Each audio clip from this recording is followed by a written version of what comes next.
Jalur wingit lereng welirang.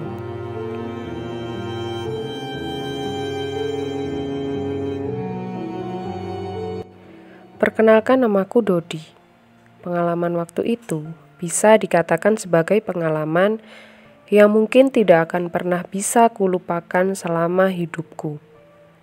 Bagaimana tidak, perjalanan yang awalnya berjalan dengan baik-baik saja, semuanya berubah menjadi tidak terduga ketika aku melewati jalur tersebut. Benar sekali, jalur yang kumaksud tersebut adalah sebuah jalur alternatif yang menghubungkan kota Mojokerto dengan kota wisata Batu. Sebenarnya, aku sendiri baru mengetahui jika ternyata di kawasan tersebut terdapat sebuah jalur alternatif yang menghubungkan dua kota tersebut. Semua itu bukanlah tanpa alasan, karena selain aku bukan orang asli Jawa Timur, aku tinggal di Lamongan masih baru beberapa bulan lamanya. Karena sebelumnya, aku sebenarnya adalah seorang pemuda perantauan yang berasal dari sebuah daerah yang berada di Jawa Barat. Masih sangat teringat jelas di kepalaku. Kejadian waktu itu terjadi sekitar kurang lebih 5 tahun yang lalu. Waktu itu aku masih bekerja di salah satu perusahaan yang terletak di daerah Lamongan, Jawa Timur. Dan karena ada urusan pekerjaan yang harus diselesaikan di luar kota, akhirnya oleh pimpinan, akulah yang ditunjuk sebagai pelaksana kegiatan tersebut yang ku tahu kegiatan tersebut akan dilaksanakan di kota wisata Batu, Jawa Timur. Tapi sayangnya, karena waktu kegiatan yang akan dilaksanakan pada keesokan harinya, membuat aku mau tidak mau harus berangkat malam itu juga. Dan singkat cerita, setelah semua persiapanku telah selesai, akhirnya malam itu sekitar pukul 20 waktu Indonesia Barat, aku berangkat menuju kota tujuanku tersebut. Sebenarnya, di awal perjalananku, aku tidak sendiri dan ditemani oleh beberapa orang rekanku. Namun, karena mereka harus pulang terlebih dulu ke daerah Mojokerto, akhirnya aku pun harus melanjutkan perjalananku ke kota Batu seorang diri. "Besok ketemu Pak Abbas jam berapa, Mas?" ucap rekanku saat itu. "Jam 8 pagi, Ren. Besok banyak yang mau kubahas soalnya," jawabku sambil memulai perjalananku malam itu. "Oh iya, Mas, kamu tahu jalan ke kota Batu kan? Hati-hati loh ya. Maaf, kita nggak bisa nemenin," sahut rekanku. "Iya, nanti aku pakai Google Map kan bisa. Santai saja. Lagian, kenapa sih kamu nggak ikut berangkat sekarang aja?" ucapku. "Urusanku belum kelar, Mas, di sini." "Oh iya, nanti anterin aku sampai Mojokerto ya, Mas. Besok siang aku baru berangkat ke kota Batu. Kita ketemu di sana," sahut rekanku. Dan setelah beberapa lama berjalan, akhirnya aku pun sampai di rumah rekanku yang ada di daerah Mojokerto. Sesampainya di rumah rekanku, malam itu aku masih sempat mengobrol dan berbincang-bincang hingga tanpa terasa waktu sudah semakin malam saja. "Waduh, Ren, keasikan ngobrol jadi lupa waktu. Yaudah, aku berangkat dulu ya," ucapku saat itu sambil mulai masuk ke dalam mobilku. Dan singkat cerita, malam itu akhirnya aku pun memulai perjalananku ke kota Batu seorang diri. Setelah mengisi bahan bakar di salah satu pom bensin yang ada di situ, aku pun mulai membuka ponselku dan membuka aplikasi Google Map, dan selanjutnya ku ketik alamat yang memang sedang aku tuju tersebut. Namun anehnya, ketika aku melihat rute yang ditawarkan Google Map kepadaku, malam itu aku melihat sebuah rute alternatif yang terlihat memotong jalan yang bisa sampai ke tempat tujuan dengan lebih cepat. Wih, kalau lewat jalur alternatif ini, Aku bisa sampai lebih cepat nih kayaknya. Pikirku dalam hati dengan melihat ke arah ponselku. Dan entah apa yang ada di pikiranku saat itu.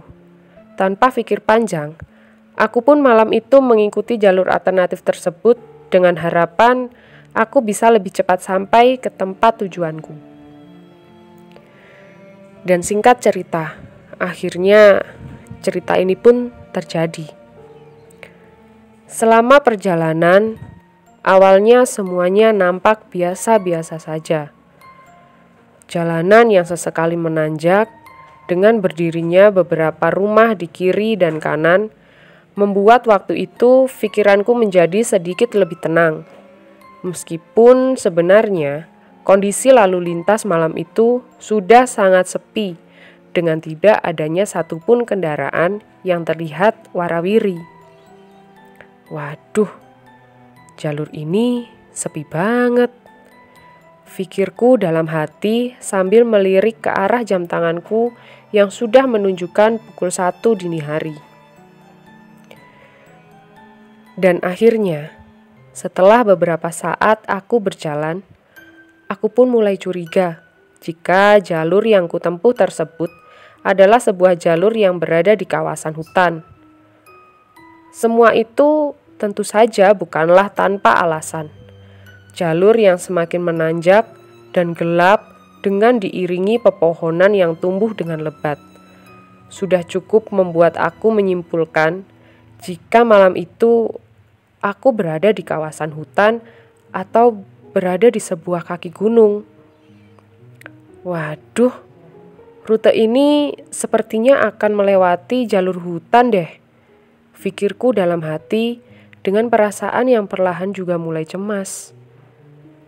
Namun karena aku pikir sudah terlanjur dan akan semakin jauh jika aku harus kembali, aku pun akhirnya terus melanjutkan perjalananku dengan terus menatap ke arah ponselku sesekali. Masih sangat teringat jelas di kepalaku.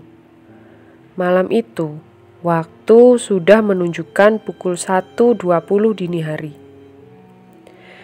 Kondisi jalanan yang terus menanjak dengan sesekali diselingi tikungan-tikungan tajam, membuatku waktu itu tentu saja harus melaju dengan lebih berhati-hati lagi.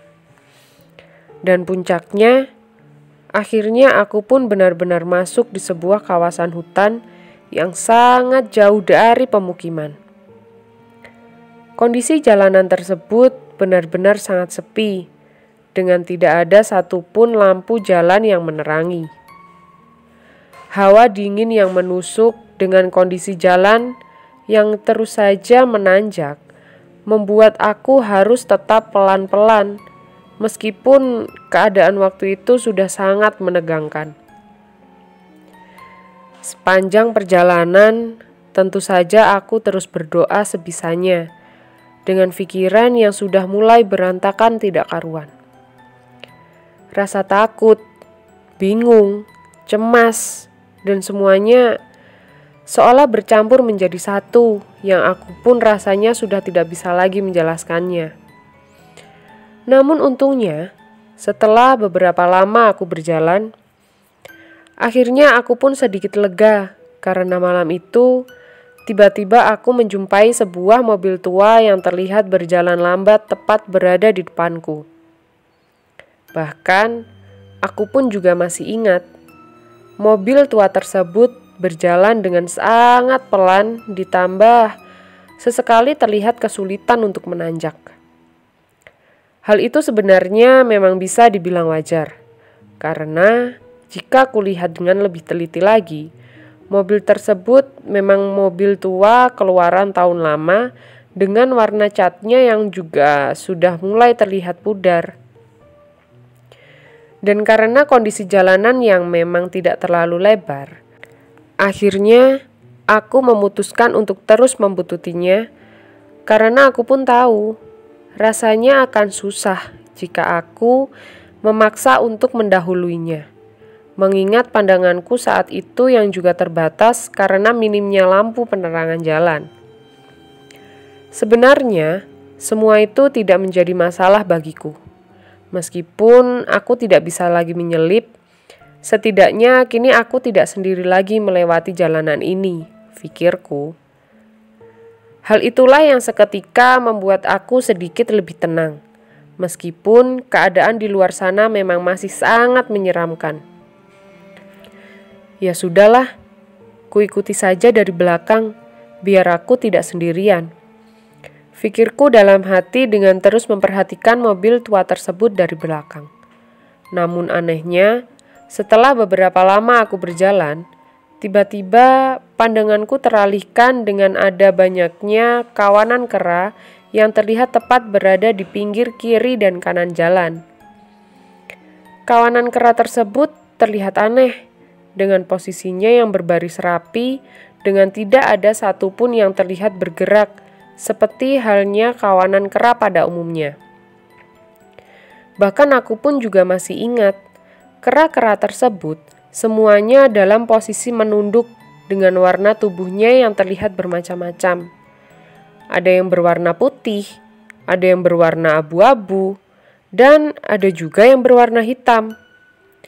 Semuanya benar-benar berjejer, rapi, seolah-olah sedang menyambut kedatanganku dan kedatangan mobil yang ada di depanku saat itu. Melihat semua itu, tentu saja jantungku seketika berdetak kencang, dengan tubuh yang juga ikut bergetar tidak karuan. Bagaimana tidak, kera yang seharusnya kita kenal sebagai hewan yang sangat aktif bergerak, malam itu benar-benar terlihat menunduk dengan posisi seolah-olah sedang menghormati seseorang yang sedang melintas di depannya. Semua kera tersebut kok aneh ya? Waduh, pasti ini ada yang gak beres, pikirku dalam hati. Dan puncaknya, setelah beberapa meter aku berjalan melewati kawanan kera tersebut, tiba-tiba mobil tua yang ada di depanku tersebut perlahan terlihat menepi, dan akhirnya mobil itu pun berhenti. Mengetahui hal itu, aku pun segera menyalipnya perlahan dengan sesekali membunyikan klakson mobilku. Dengan maksud, aku ingin menyapa si pengemudi mobil tua tersebut. "Tin-tin," sapaku. Namun anehnya, ketika aku sudah menyalip mobil tua tersebut, dari spion tengah mobilku, aku melihat mobil tua tersebut terlihat berhenti dengan berkali-kali menyalakan lampu sorotnya ke arah mobilku. Karena aku menganggap hal itu adalah sebuah tanda untuk meminta bantuan, aku pun akhirnya seketika menghentikan laju mobilku dan sedikit mundur kembali ke arah mobil tua tersebut. Dan dengan tetap menyalakan mesin dan lampu mobilku, aku pun akhirnya turun dari mobilku dan berjalan menuju ke arah mobil tua tersebut yang kini sudah terlihat dalam keadaan mati. "Mobilnya kenapa, Pak?" teriakku sambil berjalan pelan-pelan ke arah mobil tua tersebut. Namun karena aku tidak kunjung mendapatkan jawaban, akhirnya aku pun terus saja mendekati mobil tua tersebut dengan mengarahkan lampu senter yang bersumber dari ponselku. Dan setelah langkahku sampai tepat di pintu pengemudi dan kuarahkan senterku ke arah dalam mobilnya, jantungku seolah-olah seketika terasa berhenti berdetak. Tubuhku bergetar dengan keringat yang juga sudah keluar bercucuran. Bagaimana tidak, malam itu dengan mata kepalaku sendiri, aku tidak melihat adanya siapapun di dalam mobil itu. Keadaan dalam mobil itu benar-benar kosong, dengan tidak ada tanda-tanda adanya penumpang. Jok mobil yang terlihat rusak, dengan bentuk dalam mobil yang juga sudah terlihat berantakan, rasanya tidak mungkin jika mobil seperti ini masih bisa digunakan. Loh, mobil ini kok jadi rusak? Terus tadi yang ngejalanin siapa dong? Pikirku dalam hati dengan terus memperhatikan bagian dalam mobil tua tersebut. Dan karena aku sudah sangat ketakutan, aku pun akhirnya berlari kembali ke dalam mobilku dengan pikiran yang sudah sangat tidak karuan. Sesampainya di dalam mobilku, Aku pun seketika berjalan pergi meninggalkan mobil tua itu dengan tidak lagi mau memikirkan apa yang sebenarnya telah terjadi. Namun sayangnya, gangguan tersebut tidak berhenti di situ saja. Karena kondisi jalanan yang semakin lama semakin menanjak, aku pun akhirnya kembali mengalami hal yang tidak masuk akal. Benar sekali. Mobilku yang belum genap setahun kubeli tersebut, saat itu tiba-tiba terasa sangat susah menanjak, seolah aku sedang membawa sebuah beban yang sangat berat. Padahal aku pun tahu, di dalam mobilku saat itu tidak ada siapapun selain aku. Dan karena malam itu aku masih kebingungan, akhirnya aku pun terus memaksa mobilku untuk berjalan, meskipun aku pun juga tahu, mobilku saat itu sepertinya sudah tidak kuat lagi berjalan entah kenapa. Kok aneh sih? Kok tumben gak kuat nanjak? Ini kan mobil baru. Biasanya tanjakan segini enteng loh tarikannya. Pikirku dengan terus menginjak pedal gasku. Dan puncaknya, akhirnya malam itu mesin mobilku pun mendadak mati dengan diiringi bau gosong yang tercium sangat kuat. Mengetahui hal itu, kebingunganku semakin menjadi-jadi. Aku terus saja menoleh ke kanan dan ke kiri dengan keringatku yang tidak henti-hentinya kembali keluar bercucuran. Dan akhirnya, di tengah-tengah aku masih kebingungan tidak karuan, tiba-tiba malam itu aku melihat sosok kakek-kakek yang berjalan pelan menyeberang tepat di depan mobilku yang saat itu dalam keadaan mati. Sosok kakek-kakek tersebut lebih pendek dari ukuran manusia biasa. Tubuhnya yang membungkuk dengan tongkat kayu yang terlihat ada di tangannya. Sudah cukup membuat nafasku malam itu seolah-olah seketika berhenti begitu saja. Mengetahui hal itu, rasa takutku seolah sudah tidak lagi bisa kutahan. Tubuhku bergetar hebat dengan nafasku yang seketika sulit untuk kuhembuskan. Bahkan, hingga saat ini, detik demi detik malam itu tidak akan pernah bisa aku lupakan. Rasa takut waktu itu sampai saat ini seolah-olah masih bisa kurasakan. Namun syukurnya, malam itu sosok kakek-kakek tersebut sama sekali tidak menoleh ke arahku. Dia berjalan pelan dari arah kanan jalan, terus sampai ke arah kiri jalan dengan terus menundukkan kepalanya. Seperti halnya orang yang sedang menyeberang jalan pada umumnya. Dan singkat cerita, setelah sosok kakek-kakek tersebut selesai melintas, mobilku yang sebelumnya susah dinyalakan, malam itu tiba-tiba dengan mudah kembali bisa dinyalakan seperti sedia kala. Dan setelah mobil menyala, aku pun kembali menginjak pedal gasku, meskipun mobilku masih berjalan dengan sangat pelan, tidak seperti biasanya.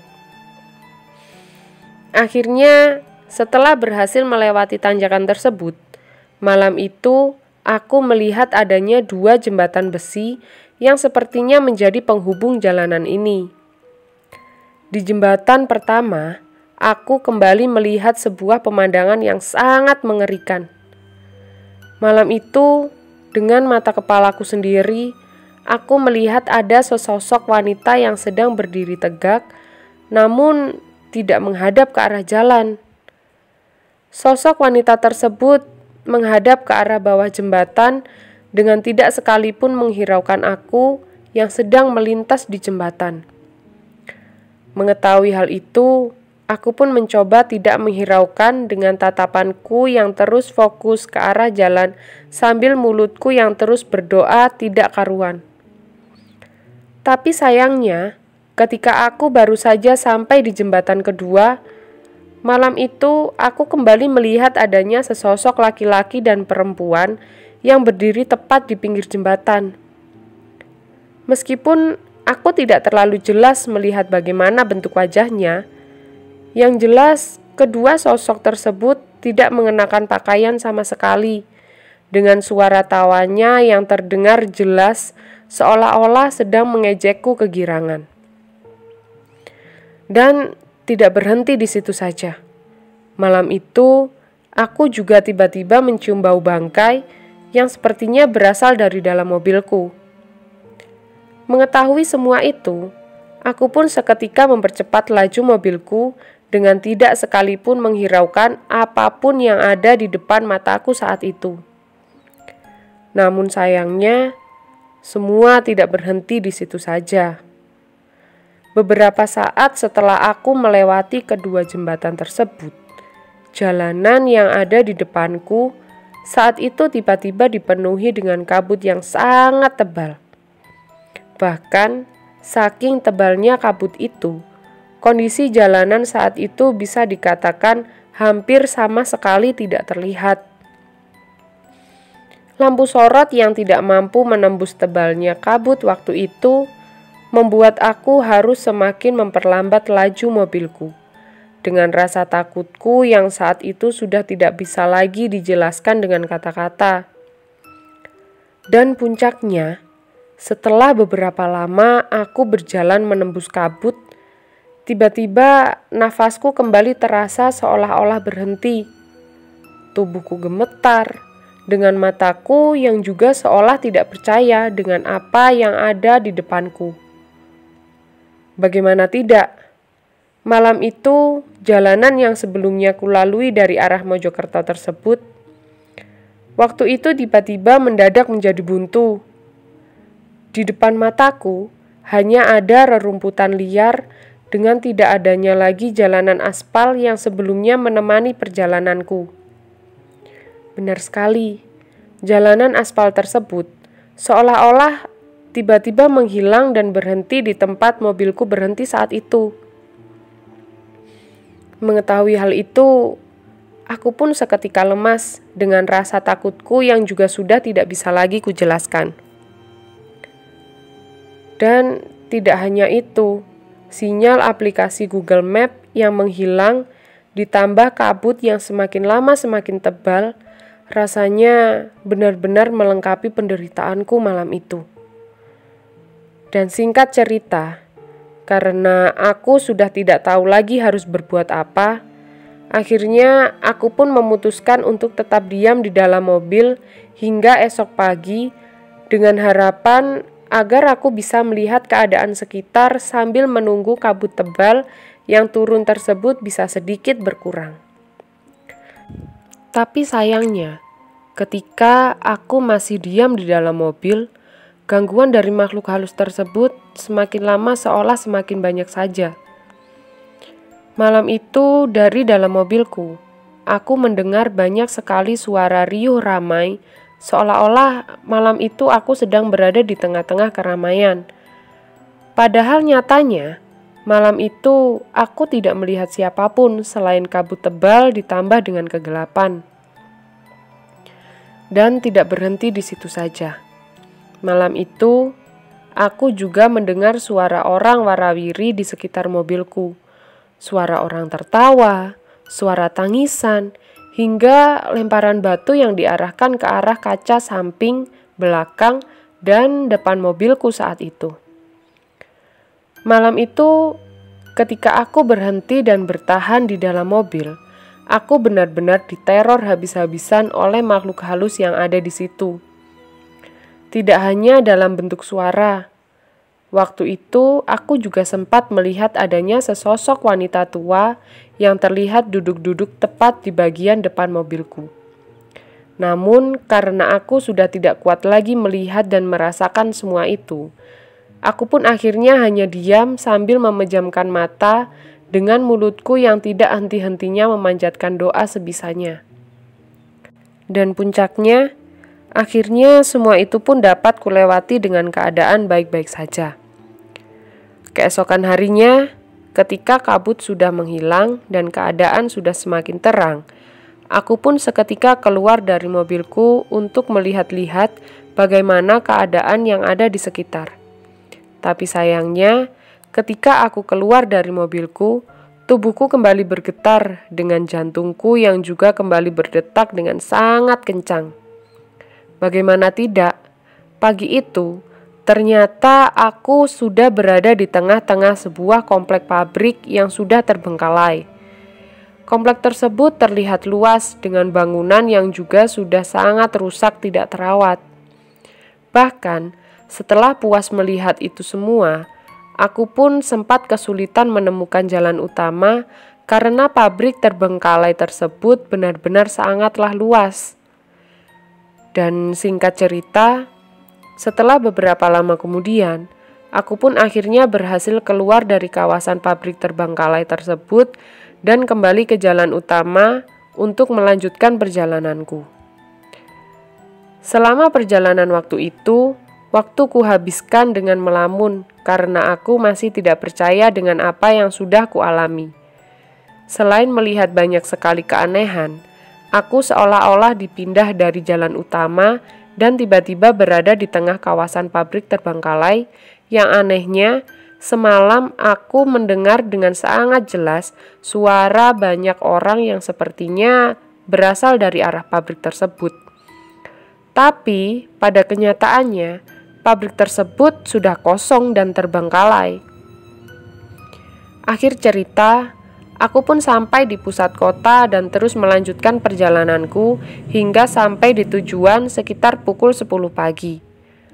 Sesampainya aku di lokasi tujuanku, aku pun seketika duduk lemas sambil masih tidak percaya dengan apa yang sudah aku alami. Aku melamun berjam-jam, hingga akhirnya aku menemui rekanku dan menceritakan semua pengalaman ini. Jalur alternatif Kota Wisata Batu, Pacet, Mojokerto, memang melewati jalur yang didominasi oleh hutan belantara, karena kawasan ini terletak tepat di kaki Gunung Welirang. Jika dari arah Kota Batu, di sepanjang jalur ini kita akan dihadapkan dengan banyak sekali turunan tajam dan tikungan yang memang berbahaya jika dilalui ketika malam hari. Untuk itu, hendaknya hindari melewati jalur ini jika hari sudah menjelang larut malam. Tapi asal kalian tahu, di waktu siang hari, selain ekstrim, jalur ini juga menyajikan pemandangan yang sangat indah dengan berbagai tempat wisata yang bisa kalian pilih dan cocok dikunjungi ketika waktu liburan tiba. Bahkan kini, sepertinya jalur ini sudah ramai di siang dan di malam hari, ditambah jalanannya yang juga sudah semakin mulus dan sudah terlihat sangat bagus. Tipsnya, jika hendak melewati jalur ini di malam hari, jangan sendiri. Tunggulah kendaraan lain agar kalian tidak sendirian untuk menghindari hal-hal yang tidak diinginkan. Dan jika kalian menggunakan aplikasi Google Maps, pastikan pahami dulu rute kalian sebelum kalian melakukan perjalanan. Dilarang keras Kopas, storytelling, reupload, semua cerita lakon story di YouTube, website, blog, aplikasi podcast, atau dimanapun tanpa izin dari lakon story. Semua peraturan tentang reupload sudah tersedia di fanpage lakon story. Silakan dibaca terlebih dahulu jika ingin reupload. Jika kami menemukan cerita lakon story di reupload tanpa izin, kami akan langsung menindak dengan sangat tegas. Terima kasih teman-teman, semoga cerita ini menemani hari-hari kalian.